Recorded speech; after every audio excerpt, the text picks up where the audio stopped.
자, 이번에는 그 윤석열 전 대통령 이야기를 해보겠습니다. 그 잘 아시는 것처럼 속옷 차림으로 체포를 거부했고, 그래서 특검이 이제 물리력 행사를 예고하자 곧바로 그 법적 대응을 하겠다라고 맞섰습니다. 오죽했으면 그 법무부 장관조차 전직 대통령이 보여서는 안 될 민망한 행동이다라고 네. 이렇게 비판을 했는데, 자, 그 향후 특검 수사는 지금 어떻게 흘러간다고 보십니까? 그러면 이제 그게 김건희 특검에서 체포영장을 집행하러 갔다가 당한 그랬죠. 일이잖아요. 예. 예. 그리고 지금 영장 기한이 7일까지인 걸로 알고 있습니다. 예. 집행 기한이. 근데 지금 오늘 이제 김건희 씨 조사가 이루어지니까 특검이 월요일에 발표했잖아요. 월요일 화요일 중에는 집행하지 않겠다. 예. 저는 그때도 김건희 조사를 바탕으로 해서 국민들로 하여금 윤석열이 도저히 그 나오지 않으면 안 되는 상황이다라는 걸 특검이 좀 알리고 싶어 한다는 생각이 들었거든요. 그러니까 김건희 진술은 뻔히 본인이 아무것도 아닌 사람이기 때문에 예. 뭔가를 하고 있었던 대통령과 관련돼서 벌어진 일이지 나는 상관없다라는 말을 분명히 할 것이고, 예. 그렇다면 특검 입장에서는 국민들께 브리핑을 하면서 김건희가 이렇게 진술을 합니다. 그럼 이 상황에서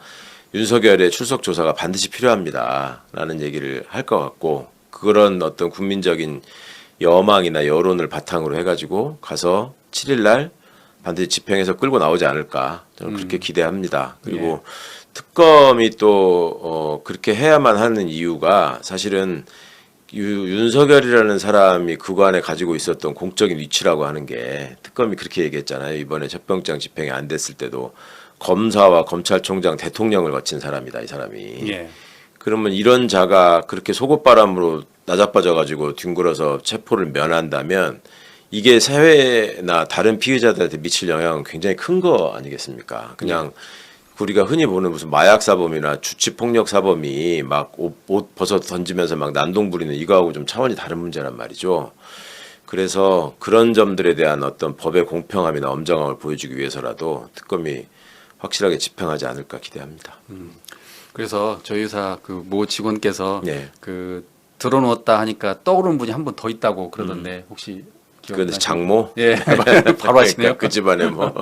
바로 하시네요. 그 사건도 제가 고발해가지고 그 실형 나와서 들어놓았던 사건이니까 당연히 기억하죠. 예. 그러니까 윤석열이라는 사람이 참 저는 무모한 거짓말을 많이 한다고 느끼는 것이, 그래도 검사질을 하면서 나라 돈을, 나라의 녹을 먹었던 사람인데 그 구치소가 CCTV가 제일 잘 돼 있는 데란 말이에요. 예. 당연히 그래야 되지 않겠습니까? 그렇죠.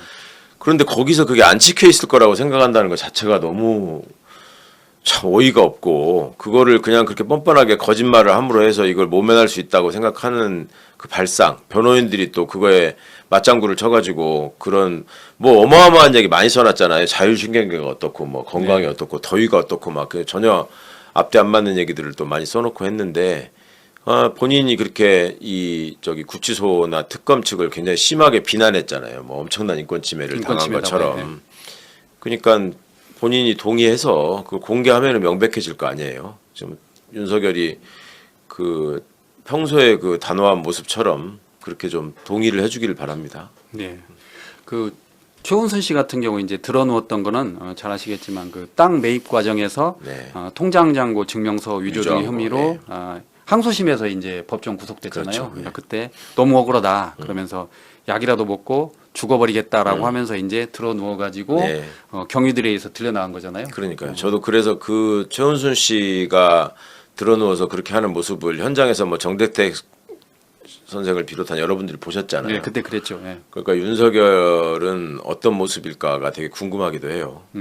그 집안에 그 나름 그 본인들끼리 공유하는 어떤 행태가 있는 것인지, 그러니까 여러 가지 면에서 보면은 이게 범죄 공동체라는 생각들이 많이 들어서 그런 거에 대응하는, 공권력에 대응하는 방식도 똑같지 않을까 하는 추측을 해봅니다. 그러니까 자칫하면 이번에도 또 그 들어누웠다가 경위에서 들것에 실어 나가는 게 재현될 수도 있겠네요. 그렇죠. 그런 상황이 되겠죠. 예. 뭐 참 그 무겁기까지 해가지고 교도관 분들 너무 고생하실 것 같은데.